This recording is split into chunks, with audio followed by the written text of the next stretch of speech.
Good evening again, YouTube. It's Kenny back with you.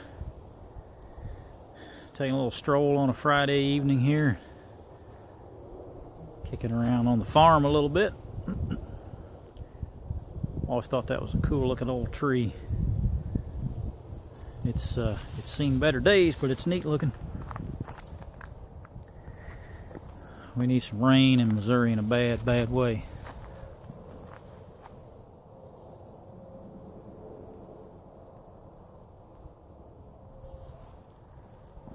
I won't be gathering any water from that creek anytime soon, that's for sure. Wanted to talk to you this evening a little bit about forming groups.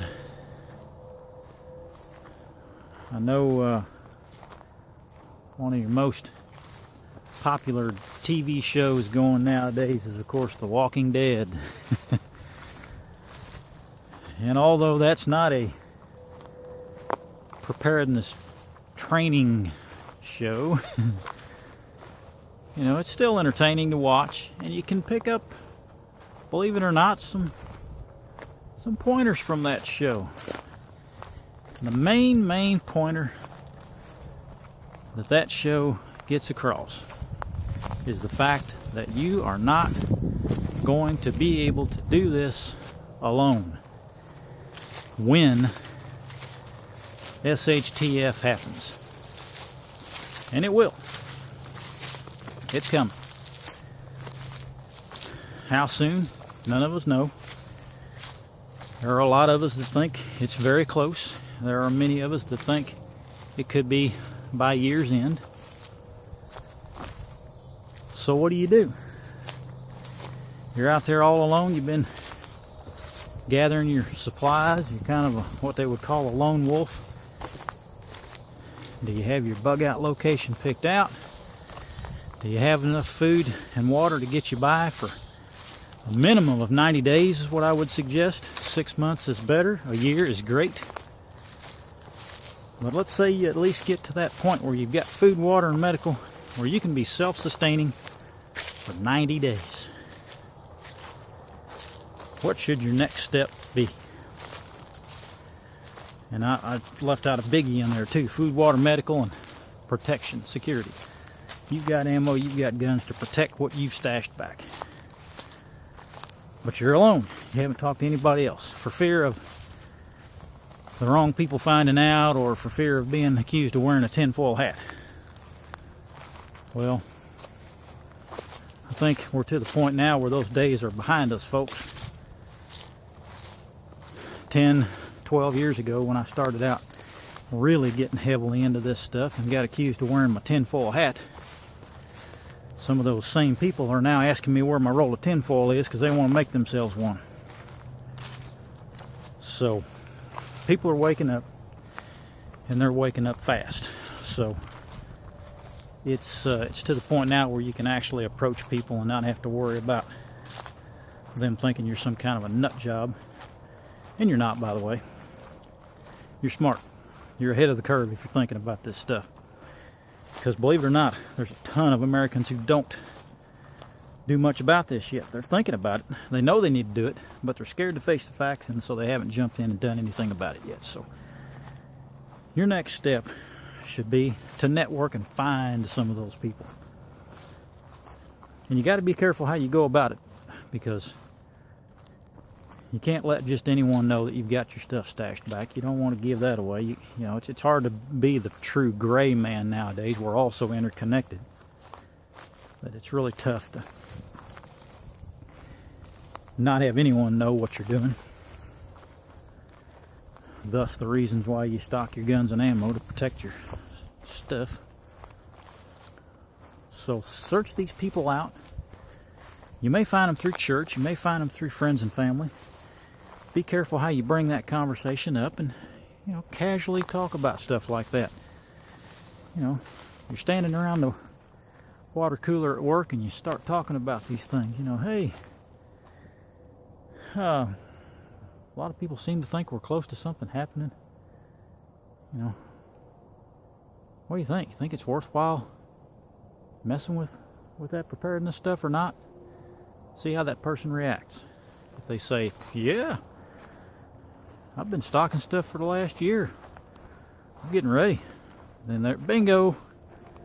You maybe just made your first little contact there. So start feeling people out and start networking with them. Start finding out if you can trust these people or not. I love it if you can do family and friends with this stuff. If you've already got people in your family and you've got close friends, if you think they've got any inkling of this at all in their character, those are the people to talk to. Get them started in it. Pique their curiosity. Start talking about some cool stuff that you've been doing. And get them interested.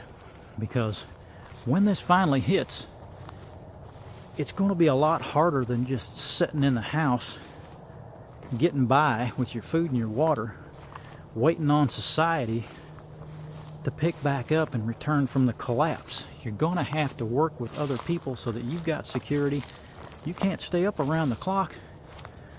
Somebody's got to keep watch. So form those groups now. If you don't have a group yet, you're running out of time, because there's not going to be much more time left in this before it finally hits. It'll be a beautiful sunset out there. Get those groups formed now, folks. Family and friends is where to start, if you can do that. That way you know you can trust them. Meet at least a minimum of once a month, preferably once a week. Start sharing ideas about if this happens, this is where we're going to meet. If this happens, this is what we're going to do. If this happens, here's what goes down. And your response may be different depending, each scenario. If you're in St. Louis area this weekend, you probably would meet with your group and say, okay, this is what's going to happen should riots break out tonight and they start burning and looting and it's coming our way. Start making plans for things like that so that you're ready. Stuff doesn't take you by surprise. You do a fire drill with your family, I hope. You practice taking cover for a tornado, I hope. So you can practice these things with your group. It's better off if you can have areas of expertise covered in your group. You get somebody in there that's good on medical. You get somebody that's good on communications. You get somebody that's good with metals, maybe a blacksmith. You get somebody that's good with weaponry and they know their guns. And you start sharing that knowledge with each other and training each other so that everybody's got skills.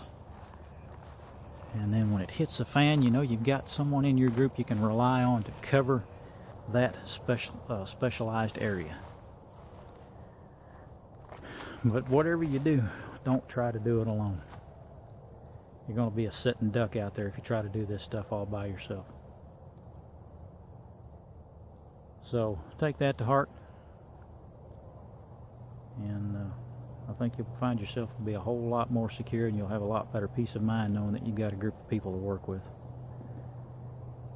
I'll try to do another video or two this weekend, watching the news real close. I know we're real close to probably striking against North Korea after what all they've been doing. Watching this stuff unfold in St. Louis, because that could very well snowball into other areas if it does blow up big enough in St. Louis. So, a lot of things going on, folks. Ammo up. Like always, I ask you, are you ready?